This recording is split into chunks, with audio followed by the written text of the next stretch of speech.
Name something that gets passed around. A joint. A joint? Now, streaming live on the Marijuana Agenda. Oh, really? What are you people? On dope? It's time for Toker Talk Radio. Hey, this is great, man. The voice of the Marijuana Nation. Marijuana is listed as a Schedule 1 drug. That is absurd. Call in now at 650-LEGAL-MJ. That's 650-534-2565. What's to keep somebody from getting all potted up on weed and then getting behind the wheel? Hey, man. Am I driving okay? Toker Talk Radio is your chance to make your voice heard in the Marijuana Nation. They're walking on their pants with their cap on backwards, listening to Enema Man and Snoopy Poop Dog. Send that message with clarity that good people don't smoke marijuana. Now let's get to Toking and Talking with your host, Russ Belville. All right, welcome back, everybody. It's Valentine's Day, 4 o'clock Pacific time, and we're getting more details on that horrific school shooting in Broward County, Florida. The latest news tells us at least 17 dead. At least 17 students, teachers, dead. It's the seventh largest mass shooting by casualty count in American history. And 7 of the last 10, I believe it is, have taken place in this past decade. And of course, you look across Twitter, you look across social media feeds, you listen to our elected officials, you'll hear a lot about hope, thoughts and prayers. Offer our thoughts and prayers. We've got a lot of thoughts and prayers to offer. And thoughts and prayers obviously aren't working. Thoughts and prayers aren't stopping this from happening on a too regular basis. This is what, the 17th school shooting this year. Of course, you got to be, got to get a high body count before you actually hear about it, on the news. But there had been something like 17 already this year. And, this issue comes up every week or 2 or 3. And I always, bring it up here in Toker Talk Radio. And it's always a tough one because we've got a lot of people on the marijuana movement that are very strong, ardent Second Amendment supporters. But, there's got to be some point. What's going to have to happen? We thought that the shooting at Newtown with the 6th graders being massacred, we thought that might have done it. Didn't happen. We thought the Pulse nightclub, my God, that might have done it. But no. We thought, oh my God, the Las Vegas shooting, hundreds shot. Might have done it. No, nothing's happened. Nothing's changed it. But I think I know what will change it. I really do. I think I know the one thing that could be done that would bring an end to these gun massacres. And it's quite simple. Stop sanitizing the footage. As I was going through the news media feeds, I was looking through some of the tweets, and one of them pointed out that it had the video attached from one of the news stations with the overhead, shaky video of the kids running out and the gunshots going off in the background. And the person noted how in 2018, how weird is it that when you have the video of this stuff, the news media censors the dirty words the kids say when they're running. Holy shit. Oh, fuck. They censor that. Not the sound of the gunfire. Folks, I think that's really hitting on something important in this thing. And that is something that I think the folks in charge, the people who want to keep the status quo, the powers that be, the Illuminati, whoever the hell you want to call them, the lesson they learned from the Vietnam War. And the lesson from the Vietnam War wasn't don't start, proxy wars. It wasn't, it's ridiculous to get yourself mired down in something for which you have no exit strategy. They didn't the lessons they should have learned. The lesson they learned from Vietnam was don't show the pictures. That's what turned the tide in the Vietnam War, was Walter Cronkite and journalists and photographers bringing pictures of horror, of bodies torn apart by a .223 round, bodies burned, bodies mutilated, blood, explosions, death. I think if our news media started doing its job and stopped censoring the reports from these places, we might see some change. How much different do you think our gun laws might have been now if we had seen photographs of blood all over a first grade classroom in Newtown? If we'd seen brain matter of first graders sprayed across the walls, if we'd have seen contorted, lifeless bodies of children being hauled out on stretchers, how different would our laws be now? But we can sanitize it. We can euphemize it. It's just a school shooting. The school's on lockdown. We have lockdown drills. They went on lockdown. And I think we might start to see some shake up here, because now some of the other reports that I'm following have gotten clips of kids who, a lot of these kids have cell phones now, and kids videoing huddled in the classroom with the gunshots going off and looking around at their classmates, huddling, all terrorized in fear. And I think one of these days, and I'm afraid it's going to come pretty soon, one of these kids is going to live stream his own slaughter. One of these days, some kid's going to have the Facebook Live going when the gunman bursts in. And we're going to see it live. Kids dropped, bodies exploding, blood splattering. And will that change us? Will that cause us to re-examine? And again, for my Second Amendment friends, yeah, it's in the Constitution. And yeah, the Supreme Court has decided that it's an individual right. But should it be? Is this the inevitable cost? Because this doesn't happen anywhere else. This doesn't happen in any other country. Even in countries that have high gun ownership rates, this doesn't happen. Now, I am also sympathetic. I am also sympathetic to the argument that guns don't kill people, people kill people. And if we were in a society that took care of its people, that had mental health, that had universal health care, that had homes and jobs for everyone, we'd see a lot less of this. I'm sympathetic to that argument. But what are we going to do now? What are we going to do to stop people from shooting people up now while we work on those problems? And the irony is not lost on me that all these people that on the right who tend to call for, it's a mental health issue. It's not guns, it's mental health, are the same people who vote against every opportunity to provide mental health. The same kind of people that want to repeal Obamacare and its coverage for mental health. And then on the left, it can be just as a wacky debate, because you'll have people on the left talking about banning this, banning that. And we know bans are problematic at best and cause all sorts of unintended consequences at worst. What are we going to do? I don't want it to have to get to the Facebook live streamed video for us to finally do something. And we know that like majorities of people support some common sense reforms, like having, background checks would be nice, restricting, bump stocks and things like that. But we can't get anywhere because of political gridlock. Wish I had an answer for it.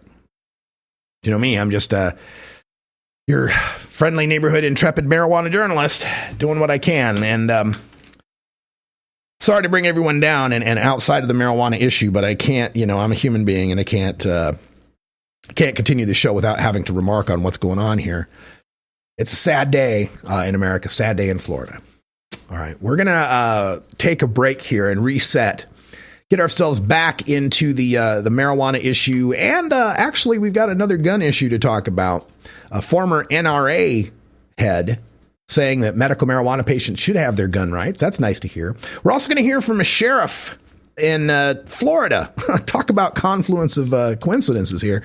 A sheriff in Florida who is also pushing the idea of the gateway theory. So we'll hear that audio and do some debunking. And then we got to our Attorney General, Sling Blade Hobbit, who is complaining about a Republican in Colorado who's giving him some grief. And we'll probably wrap things up with a liberal, Joe Kennedy, an alleged liberal, and his views on marijuana, which he acknowledges are out of the mainstream. So why did the Dems pick him? You're listening to the Marijuana Agenda with Russ Belville.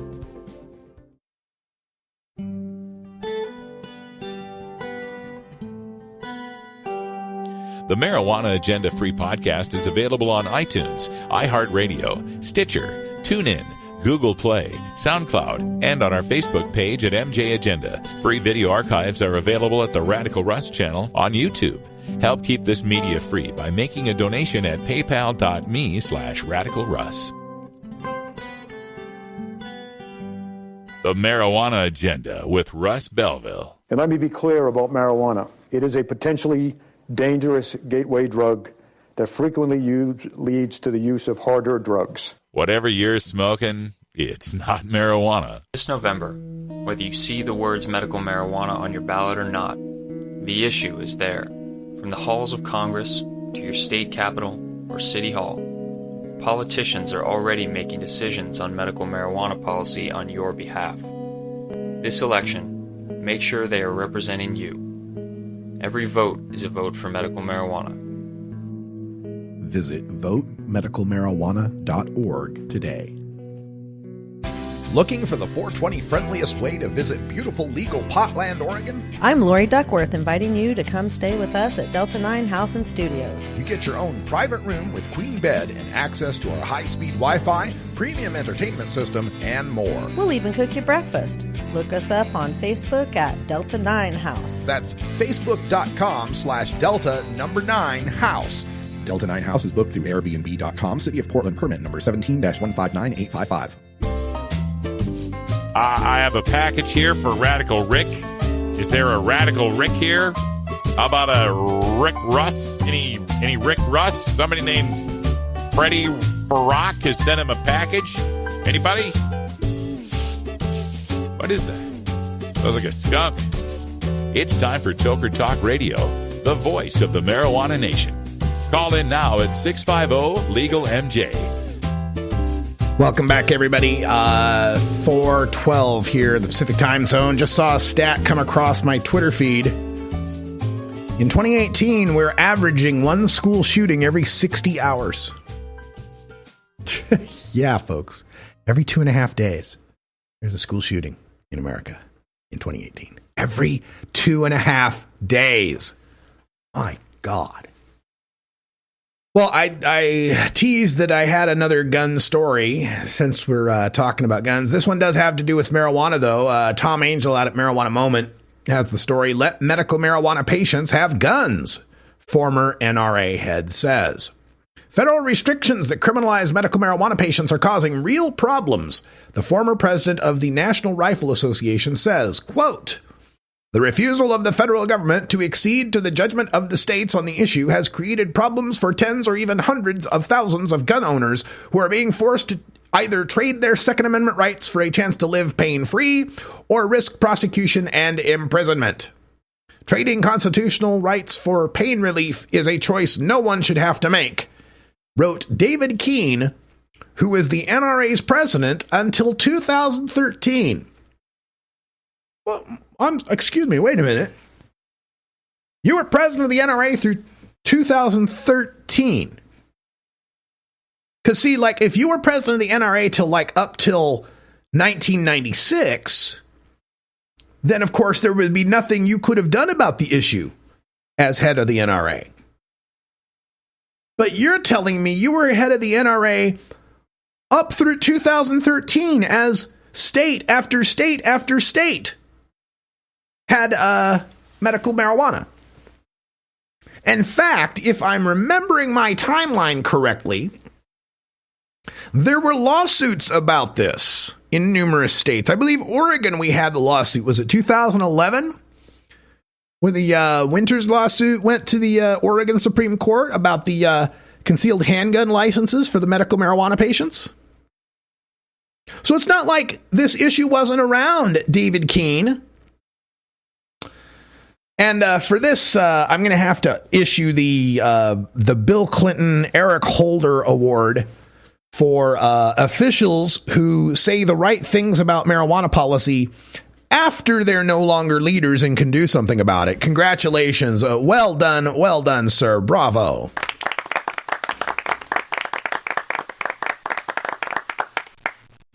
He continues writing, quote, since gun purchasers must sign a form swearing they are not habitual drug users, a holder of a marijuana prescription, again, recommendation, but whatever, cannot both answer the question honestly and buy a firearm today from a gun dealer anywhere in the country, end quote.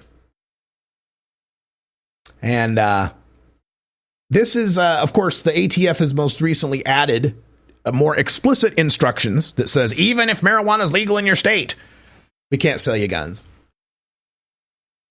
So I applaud David Keene for being on the right side. A little too late that you could have done something about it. Nice that you're writing an op-ed to the Washington Times. I wonder if you're writing a personal letter to Wayne LaPierre on this issue. Of course, I know the NRA will be hunkered down for about the next 6 days. You won't hear much out of them the next few days. That's for sure. This issue of guns in America and our right to possess them. This is the frustrating thing. Like right now, if I wanted to go buy a gun, I'm a guy, I don't have a record, right? If I wanted to go buy a gun, I could just go buy a gun. I could go to all sorts of places and just buy a gun. There's a pawn shop 8 blocks away from me. I could go buy a Glock. Just walk in and buy a Glock. I could get a gun. I could go to a gun show. Of course, I go to the pawn shop. I might be a background check, might be a 3-day waiting period. But not if I go to a gun show. If I find a private seller, if I go on Craigslist, I can look up a guy selling guns, buy a gun. Perfectly legal. But if I want to get some Sudafed in this state, if I got a stuffy nose and want to be able to breathe so I can do this show, I can't get Sudafed unless I go see a doctor and get a prescription and go to the pharmacy and show some ID to get some damn Sudafed.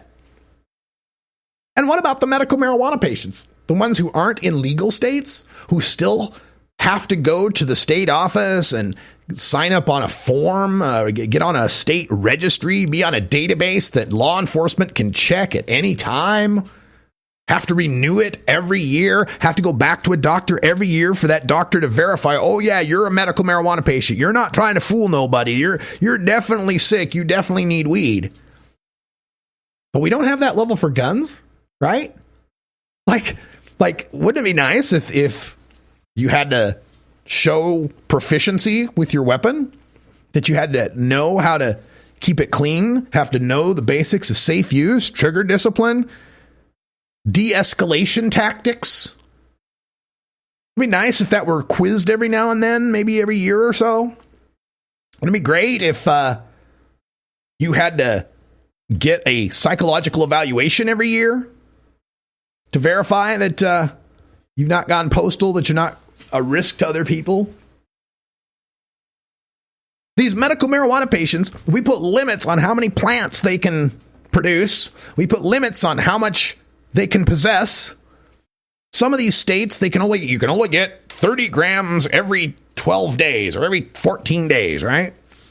But if they want to go buy bullets, shit, you can buy as many bullets as you want. Buy a caseload of bullets. Buy a truckload of bullets. We're fine with it. Buy all the bullets you want. Buy all the guns you like. You can only have 3 mature medical marijuana plants. You can only have 3 cannabis plants. Well, I've gone all blurry. Sorry about that.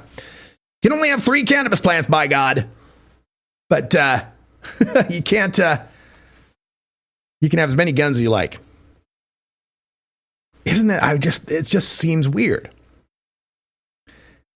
And when it comes to this NRA story with the medical marijuana patients, regardless what side you come down on the gun issue, if you think there should be more of them, less of them, more restrictions, less restrictions, wherever you're at, you got to admit that if anybody needs a gun, it's some medical marijuana patient in the Badlands, Arizona, living way the hell out in the desert because if they're within 25 miles of a dispensary, they can't grow.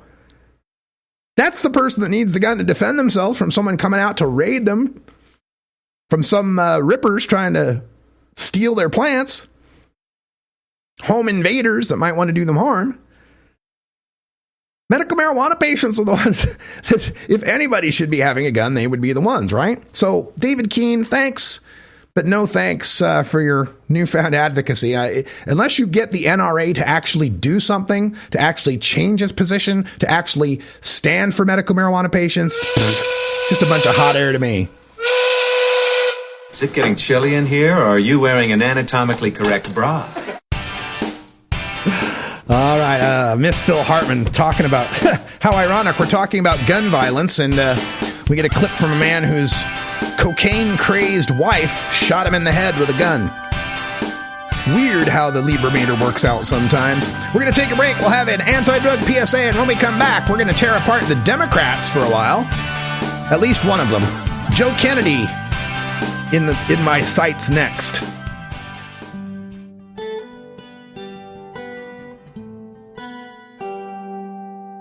The Marijuana Agenda is a listener-supported independent podcast brought to you by Radical Russ Media, LLC. Subscribe to our VIP feed at mjagenda.com for access to our ad-free podcast segment archive. Make a one-time donation to support the Marijuana Agenda at paypal.me/radicalruss. The Marijuana Agenda with Russ Belville. Young people, many of them that get into heroin, methamphetamines, and a lot of other things, begin not only with marijuana, but by addiction. Whatever you're smoking, it's not marijuana. If you work in the cannabis industry, consume marijuana, or just support freedom, you need to know about breaking policy news that affects you. Marijuana Moment is the daily newsletter that helps you stay on top of all the latest and most important state, federal, and international cannabis developments. Brought to you by longtime legalization activist Tom Angel, Marijuana Moment puts a concise yet comprehensive overview of cannabis news in your inbox early every weekday morning. Wake up to Marijuana Moment and rest assured you'll be ready for the cannabis news that's driving the day. Subscribe now at marijuanamoment.net.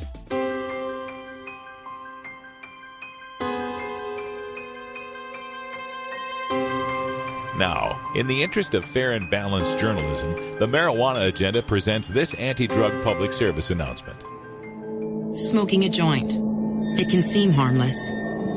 But did you know that marijuana is on average 300 to 400% stronger than it was 30 years ago?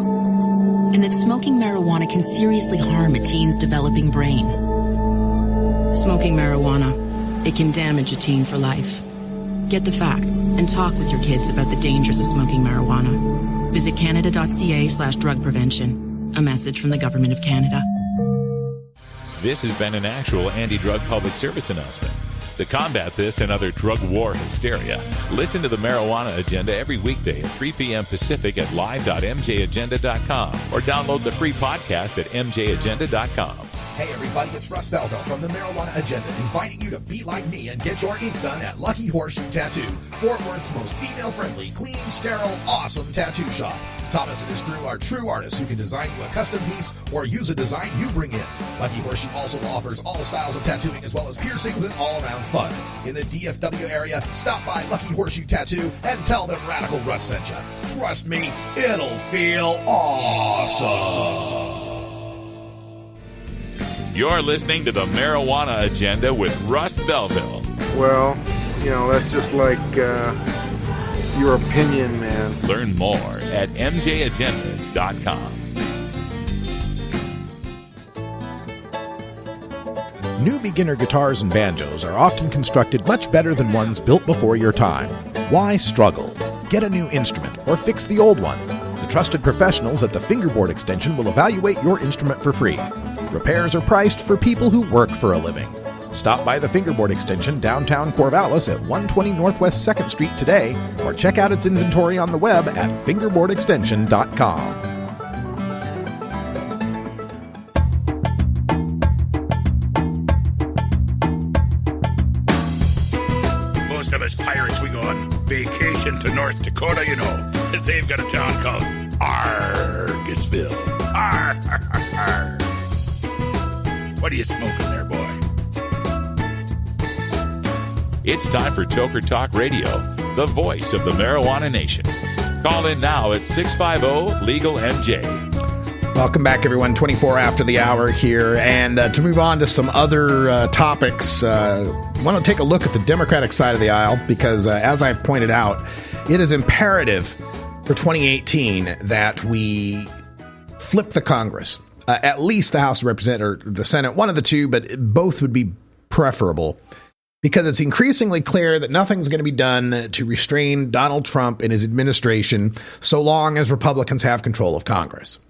And I fear that if there's any reason they haven't pulled the trigger on marijuana yet, it's just because they've been bogged down covering their ass on Russia investigation, dealing with some higher priorities like the immigration, the wall, and so forth, the tax cut that they wanted, repealing Obamacare, that going after marijuana may not be on the top of their agenda. And they've been pretty busy and pretty left-footed when it comes to getting through some of these minefields that they've been dealing with in politics. But I fear that a 2018 midterm election will be seen by them as winning the referendum on Donald Trump, because they've been already laying the groundwork of, well, in the midterms, the president tends to do worse in the mid because the people slack off. Donald was saying this just the other day about coming to 18, the people will be complacent because they got what they want. They got the president. And then the other side turns out, and it's tough for the incumbent president. So if that doesn't happen, you thought Trump was braying about electoral college victories. Oh, the biggest electoral college victory ever. Nobody's ever had a bigger electoral college victory, which was bullshit. The deck is already stacked against the Republicans, which is bullshit. You think he was crowing about that? Wait till he wins a 2018 midterm. Wait till House of Representatives and Senate remains Republican, and you'll hear, oh, they said it, it never happens. It never happens. The president never keeps control of Congress in his second half of his first term. And that'll be the green light for Trump and company to step on the gas, kick up the deportations, and a crackdown on the drugs. I hate to be so cynical. I hate to be so pessimistic, but I see things, I don't know, maybe I'm seeing it like chess. I'm seeing 6 moves ahead here of what they're attempting to do. So as we move forward toward 2018, there's some hopeful sights. I mean, we've got Senator Booker in New Jersey, Senator Gillibrand in New York, who are co-sponsoring this legislation for marijuana. That's fantastic. We got Senator Sanders, who still might run again in 2020, and he'll have my support again if he runs in full-throated support for legalization. But that's all 2020 talk. We need some leadership going into 2018. And unfortunately, the first spark of leadership we saw from the Democratic Party came in response to the State of the Union address. Donald Trump's first State of the Union address last month, when they brought forth Joe Kennedy III, the grandson of Robert F. Kennedy. And Joe Kennedy III is as out of step with marijuana legalization as his cousin Patrick Kennedy, the co-founder of Project Sam. He's one of a handful of Democrats that has voted against protecting state medical marijuana laws, against protecting for CBD, all sorts of stuff. If a marijuana votes come up, he's been against it. So why in the hell are the Democrats putting Joe Kennedy III up front to provide a response for the Democratic Party? Sure, he's a handsome guy, young, he's got name recognition being a Kennedy, but I think part of the problem with the Democratic Party is that people are like, yeah, let's move on to something new. Don't put up another Clinton. Don't put up another Kennedy. It's time to get past family dynasties and move on to something new. That's what Donald Trump tapped into, was people thinking, look, it's all Bushes and Clintons. Bushes and Clintons and Kennedys. Bushes and Clintons and Kennedys, and wanting something new. And so you bring us Joe Kennedy, who is just a recycled Project Sam drug warrior type, out of step with his own party, out of step with the majority of Americans. 60% of us now who support marijuana legalization. So I brought that to you last week. We talked a little bit about Joe Kennedy and his stand. Well, he spoke to, I forget the podcast, but he was a news program. But Joe Kennedy got asked about this, about his marijuana stand, about being out of the mainstream. And to his credit, he recognized that he is out of the mainstream. Members of your party who were saying that you were the wrong choice to be the official Democratic response because of your position on marijuana legalization. Mm-hmm. Doesn't that kind of tell you everything you need to know about where the Democratic Party is right now? Now, that's Politico's podcaster asking Joe Kennedy the question. I wanted to lead with that because do you hear the inherent giggling in that frame? Do you hear the lamentation of the serious political type at Politico? Well, this shows you where the Democratic Party is. They're all splintered. They're getting all wrapped up about something like marijuana. And Kennedy laughing right along with them. And I worry about this because I worry, does the Democratic Party see us as a constituency worth fighting for? A constituency worth some political capital? I don't think Joe Kennedy does. I know Joe Kennedy doesn't. Do the other Democrats? If this were an interview that was starting with, well, you know, the party's fighting over a woman's right to choose and banning abortions, you think everybody be so cavalier? Be so cavalier if we were talking about rolling back protections on gay marriage? Right, when it's any other identity, the Democrats are really quick to make sure that coalition is heard for and represented and stood up for. But not us, not the stoners, not the pot smokers, not the people that are creating the next multi-billion dollar industry in this country. So I tell you, Democrats, and I've warned this for years now, the Republican Party, the old social conservative Republican Party, is dying away, and a new breed of libertarian type of conservative Republican is being born who could give a shit about who you're sleeping with, what you're smoking, but loves money. And they're going to see this issue for what it is, a big moneymaker, and they're going to steal it away from you, Democrats. And when you bring forth a guy like Joe Kennedy, a guy who answers like this. Well, as a politician, right? Somebody that gets a whole bunch of issues thrown at them every day. I try to do my best to do the homework and learn up on those issues best I can. I'll take a position on the ones that I think is right and defensible. People will disagree with it. Fine. That's the nature of the beast.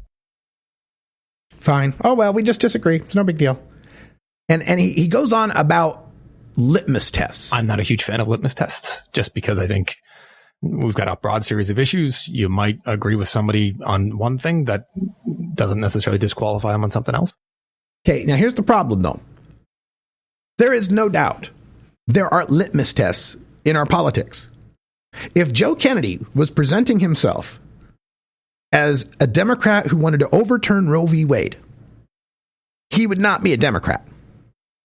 If Joe Kennedy were presenting himself as someone who wanted to overturn gay marriage and bring it one man, one woman, he'd not be a Democrat. There are just some issues, and it works the same way with Republicans too. Although these days, got evangelicals supporting Trump, so who knows what the rules are on that side. But at least on the Democratic side, there are some things that are litmus test issues. You can't be a Democrat and not be for that issue.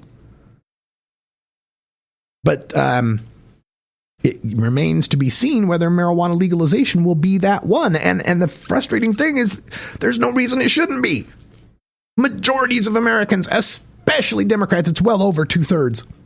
2/3 of Democrats, 2/3 of independents support legalization, and the Republicans are split. And that's a Fox News poll, Democrats. Come on now. This is T-ball. This should be so easy. You should just be knocking this one out of the park. You should be full-throated behind it. And Kennedy even realizes the party's headed that way. I think the party is clearly moving in that legalization direction. It might already be there.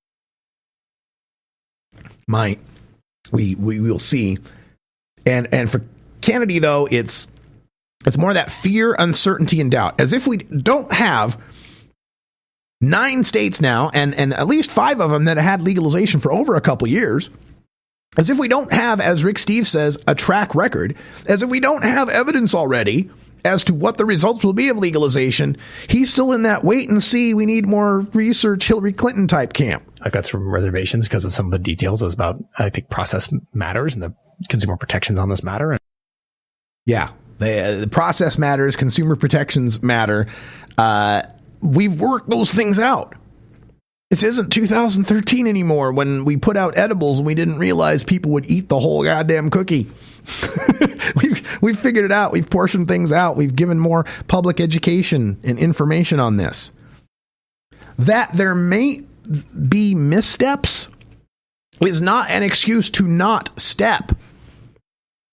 Yes, like learning to walk, a little baby's going to stumble every now and then. Colorado stumbled a couple times. Washington's still bumbling around. That's not an excuse to continue criminalizing a non-criminal activity, wasting the police resources necessary to enforce it, and leaving all that tax revenue out there for criminals instead of putting it to use in schools or public health.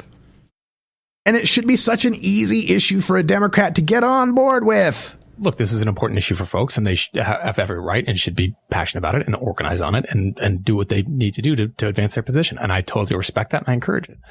But you completely disagree with us. I just think that a lot of this still is in flux. That's an issue where, again, Democratic Party is certainly moving in a more progressive position on it. I think there's some safeguards there that we need to make sure we get right if that's the direction that Democrats want to go. The safeguards, like, oh my God, if we legalized marijuana and we didn't ratchet it down as tightly as possible, why some folks might smoke it. It's not like marijuana just appeared out of the ether. Like these people that go off on, oh my God, what terrible thing will happen if we legalize, as if marijuana hasn't been widely available across the nation for decades now. As if anybody who wanted to smoke weed couldn't smoke weed if they really tried. This irrational fear that, oh my God, it's going to get commercialized. We're going to have all this epidemic of addiction. Oh my God. Whatever might come from the legal access to marijuana, even if it were more people having a dependency issue, at least those people wouldn't be criminalized and they could seek assistance. Like, what would be better if alcohol were prohibited and it cut alcoholism down to 8%, or if alcohol is legal and alcoholism is 10%? Is it worth shaving off that extra 2 points for the other 8% of alcoholics to be criminals, to be locked up, to be able to be arrested and jailed? How much safety is worth your freedom? You're listening to the Marijuana Agenda with Russ Belville. Hey everybody, it's Russ Belville from the Marijuana Agenda, inviting you to be like me and get your ink done at Lucky Horseshoe Tattoo, Fort Worth's most female-friendly, clean, sterile, awesome tattoo shop. Thomas and his crew are true artists who can design you a custom piece or use a design you bring in. Lucky Horseshoe also offers all styles of tattooing as well as piercings and all-around fun.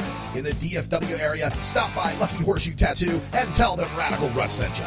Trust me, it'll feel awesome. The Marijuana Agenda. Like the liberal agenda, but with profits. Ka-ching.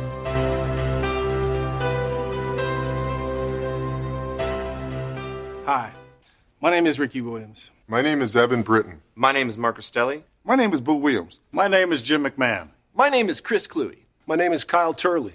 I played in one of the major North American football leagues. I have 2 championship rings from that big game we play at the end of the season. In college, I won a trophy that looks like this. I was a punter for 8 seasons, and punters are football players too. I also wrote the name of the commissioner on my headband, and everyone lost their shit. The men who play American football are subject to a life of injury, pain, and disease, both during and long after their careers are over. And that's why I smoke pot. That's why I smoke cannabis. That's why I smoke weed. That's why I smoked weed when I played.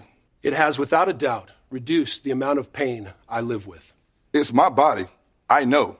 But for some reason, the major North American non-Canadian Football League refuses to allow players to use cannabis. Instead of allowing for safe, natural healing, the sport pushes players towards addictive narcotic painkillers with serious side effects. So let's get real, Roger.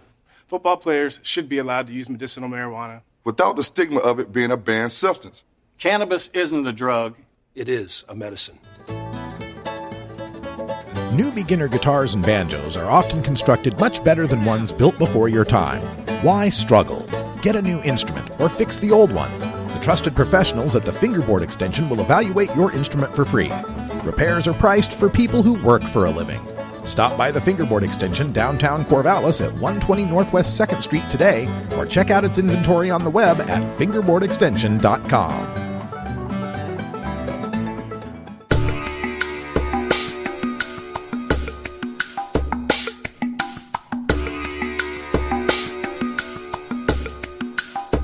Pod 2.0. It's not your father's Woodstock weed. It's time for Toker Talk Radio, the voice of the marijuana nation.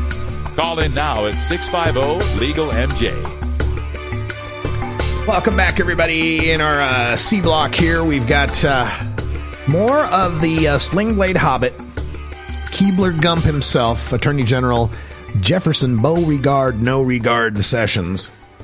So this week in Washington, D.C., they had a meeting of the National Sheriff's Association. And the big story politically that came out of this was a quote from Sessions where he described the Anglo-American heritage or the Anglo-American history of law enforcement, right? And so this set off a whole cultural political firestorm from people on the left who were saying, aha, see, here you go. Jeff Sessions, racist bigot, notorious for his racism, once again using a racist dog whistle, Anglo-American, the white people's, it's a white tradition, all pro-white. And then you got people on the other side, and even centrists, some of them, saying, hold on now. Don't take this too far. Anglo-American is a legitimate term to refer to derived from England. Anglo, England, derived from our English common law, right? And then in response to that, the counter is, yeah, if it came from anybody else, sure. But you got Jeff Sessions saying it, there's a little bit of context going on there. So that was the big political hubbub that was going on in the talking head shows and such. But something got buried in that those of us in the marijuana media picked right up on, and that is, in this same speech, Sessions is complaining about Colorado Senator Cory Gardner.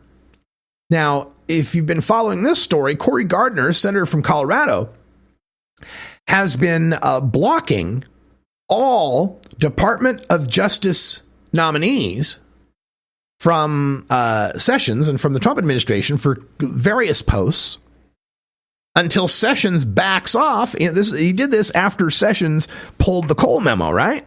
So Senator Gardner, a Republican reminding you here, said, look, I'm going to block all your nominees until you back the F off of my state, Colorado's legal marijuana industry. So, first of all, let's give some kudos to Senator Gardner for doing that in the first place. Thank you very much. And under the rules of the Senate, one senator can basically block the whole thing when it comes to nominations. They can put a personal block, and they don't have to give any reason. They can put a personal block on these nominations, and Gardner's doing just that. And so Sling Blade Hobbit here, not too happy with that situation. That includes we're being blocked from confirming the head of the criminal division, our civil rights division, our national security division. These are critically important components, and we've got outstanding nominees. A nominee to the National Security Division, the Anti-Terrorism Division, was approved unanimously in the committee. But because sometimes, and right now, one senator's concerns over unrelated issues, like reversing federal law against marijuana, we can't even get a vote. As Attorney General, I don't have the authority to say something that is legal if it's not legal. We need our nominees confirmed. Safety and security are important, and those of us who are gathered here know that protecting the safety and security of the American people is the mission They got clipped off there. It's the mission that we share. Speaking to the sheriffs in Washington, D.C., the National Sheriffs Association. And so not calling out Senator Gardner by name, but clearly that's who he's referring to because he's blocking the nominees over legalization of marijuana. And of course, Sessions wants to frame this in a different way, as if Gardner's telling him to reverse federal law against marijuana. He's not doing that. He's reacting to Sessions pulling the Cole memo, which directed law enforcement to spend its resources on more important priorities unless a certain set of criteria were met. And clearly, by rescinding that memo, it's a sign that they don't intend to be bound by that memo. But of course, Sessions wants to spin that a different way. So Senator Gardner's office then was contacted by the Colorado Gazette, and a spokesperson relayed this comment, quote, Senator Gardner's holds on justice nominees remain in place as he and our staff continue to talk with the Department of Justice and discuss a path forward which recognizes Colorado's states' rights and ensures law enforcement has the authority and tools needed to protect our communities, said Gardner Press Secretary Casey Contras. These discussions continue to be necessary, and we appreciate their willingness to have them. Senator Gardner is also working with a bipartisan group of senators from across the political spectrum as they continue to look at ways Congress can take action to preserve states' rights. Very telling that the official comment, twice mentions states' rights, because this is an issue on which Jeff Sessions is vulnerable when you look at it from a Republican lens, as both of these communicators are Republicans, right? The Republican senator, Republican attorney general, in that Sessions is all sorts of states' rights when it's convenient for him. Yeah, Sessions is all sorts of states' rights when it's, wanting to ban gay people or not fulfill the Voting Rights Act and, be able to bar black people from voting. He's all for states' rights when it comes to that kind of stuff. But if a state decides that, it's not going to cooperate with federal law enforcement officials when it comes to deporting people, no, not so much states' rights there. When a state decides that, we're going to allow people with a doctor's recommendation to use marijuana for medicinal purposes, no, not so much states' rights there. So kudos to Senator Gardner's office there for attacking him in a weak area that, people can see the blatant hypocrisy of the Sling Blade Hobbit here with his precious, my precious. Just say no, my precious. So that's one angle on this. There's another thing that came out of this Sheriff's Association meeting that got lost in the hullabaloo over the Anglo-American comment, was after the event, one of the sheriffs, this is the president of the Major County Sheriff's Association of America. He's his name's Sheriff Grady Judd, and he's. Do I have to tell you he's from the South? There's a Southern name, ain't it? Grady Judd, Sheriff Grady Judd from Tampa, Florida. And again, talk about the confluence of coincidences here. Talking about Florida today, right? So Grady Judd from Tampa, Florida, after the event, had a lot to say about drugs. And this goes right again to the point I've been making about laying the rhetorical groundwork for a return to the war on drugs. Now, whether it's successful, we'll see, but they're sure trying. But it comes back to this common denominator.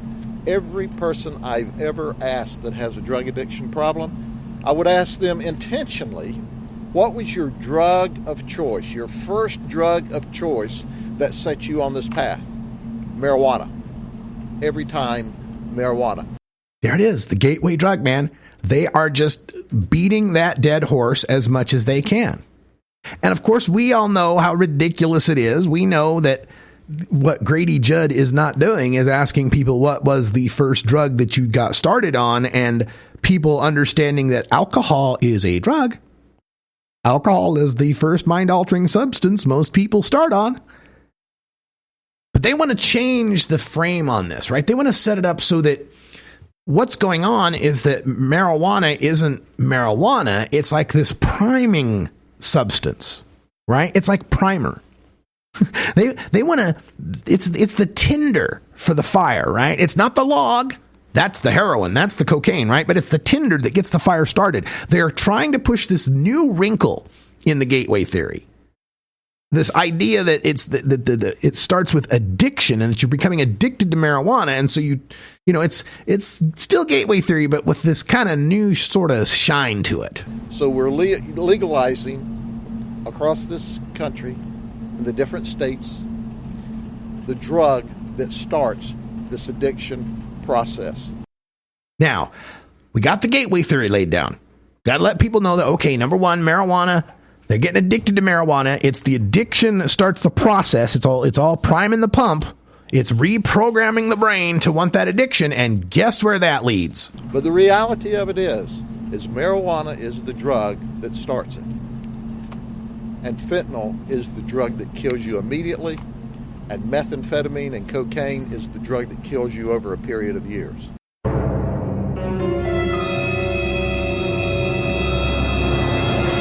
There you go, folks. It starts with the marijuana. The marijuana primes you for the addiction, and it ends with the fentanyl.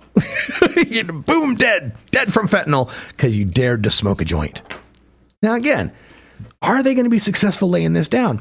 And one of the responses I get to this from people is like, this is ridiculous. It's reefer madness. Everyone knows it's reefer madness. Yeah, you and I know it's reefer madness. Most people know it's reefer madness. Well, obviously, 60% of America wants legalization, right? But also, a majority of people wanted Hillary Clinton to be president, too. See, they don't got to sell this to everybody. They don't even need a majority of people to believe it. Look at the Devin Nunes memo thing. You've been following this political football, right? The whole Russian collusion investigation, and the House Intelligence Committee is led by this little weasel named Devin Nunes out of California. And Congressman Nunes actually is a little buddy of the Trump administration. Actually snuck across Washington, D.C. In the dead of night to warn Trump about something that his committee was doing, right? So been a weasel the whole time. Well, so Nunes releases this memo. And this memo supposedly impugns the FBI, that they had this secret agenda to take down Trump. And then Trump tweets out, it totally vindicates me. I'm totally vindicated, right? And the political classes, the CNN commentators and stuff, are all like, this is a big dud. There's a nothing burger. There's nothing going on in this memo. It shows nothing. It's nothing, right? And indeed, probably a majority of people agree that it was nothing. But it's not the majority they were selling it to. What they're doing is constructing the gaslighting. They're constructing the little artificial reality that provides enough framework for the base to stay with them. Everything, you got to think about this. Everything the Trump administration does is about maintaining that rock solid base. That's what they need to win re-election, is that rock solid base. They believe if they can splinter off, especially with the help of Russia, splinter off the left into all these fighting little elements of, Jill Stein, Bernie Sanders, mainstream Democrat, liberal Democrat, progressive Democrat. Splinter all that, divide and conquer, and they can win again with a solid base. That's who Grady Judd's talking to. You're listening to the Marijuana Agenda with Russ Belville.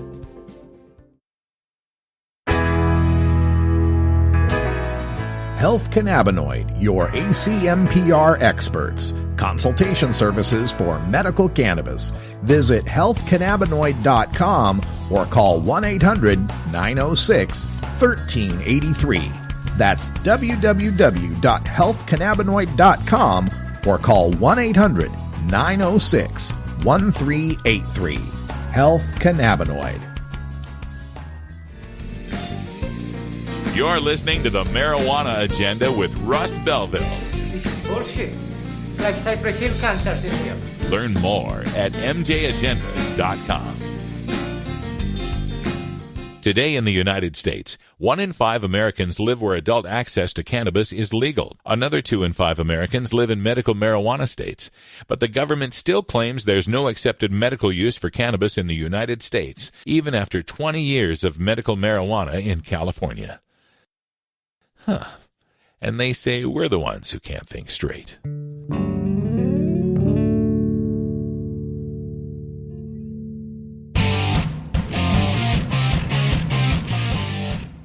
The Marijuana Agenda with Russ Belville is brought to you by Cannabis Kamikaze, a professional licensed producer from Canada producing 3 pounds per light. Follow Cannabis Kamikaze on Twitter at Cannabis Kamikaze. That's at Cannabis, Kamikaze. Cannabis Kamikaze.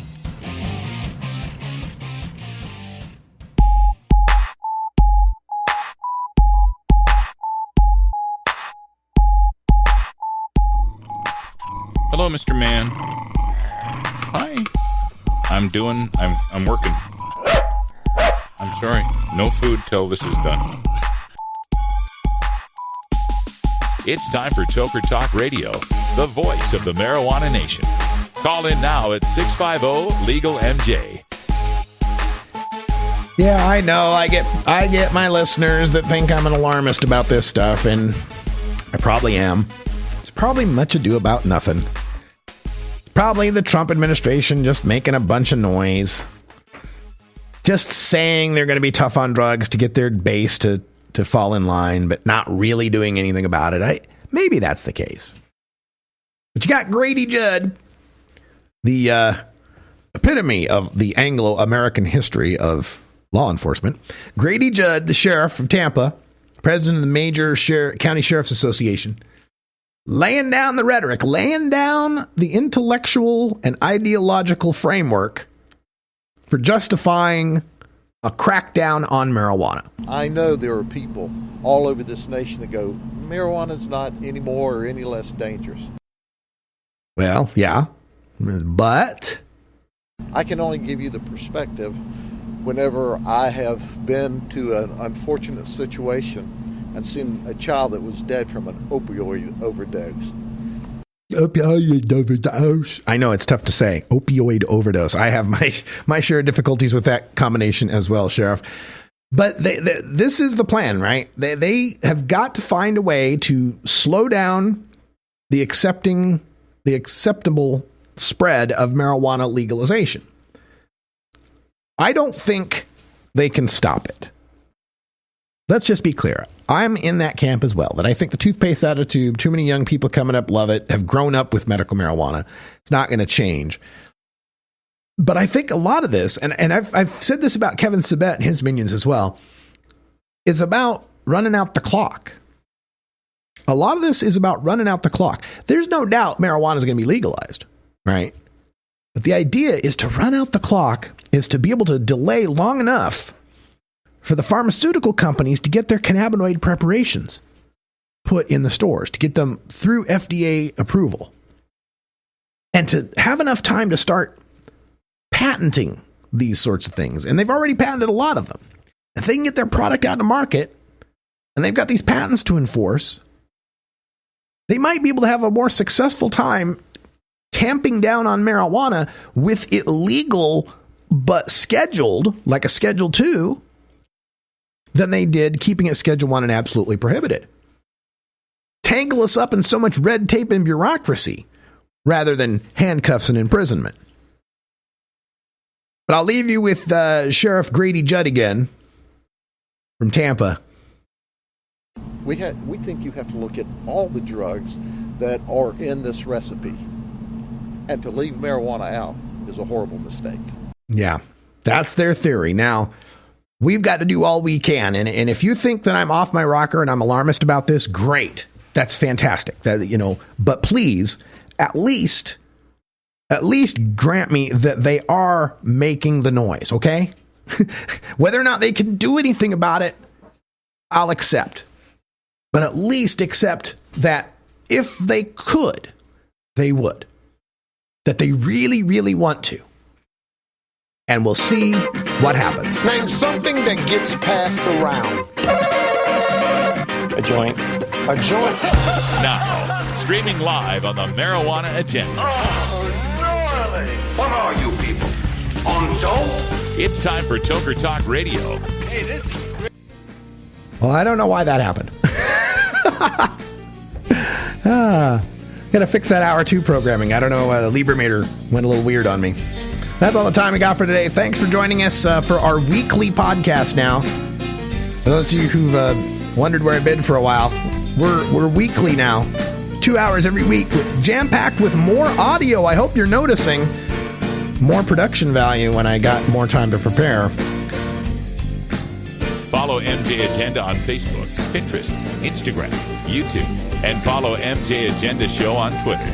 Learn more at mjagenda.com. For everyone here at Delta 9 House, check us out at delta9house.com and radicalwest.com. And until next time, take care of each other, tokers. You take a seed, you plant it, you grow it, you dry it, you roll it, you smoke it, and it goes down smooth.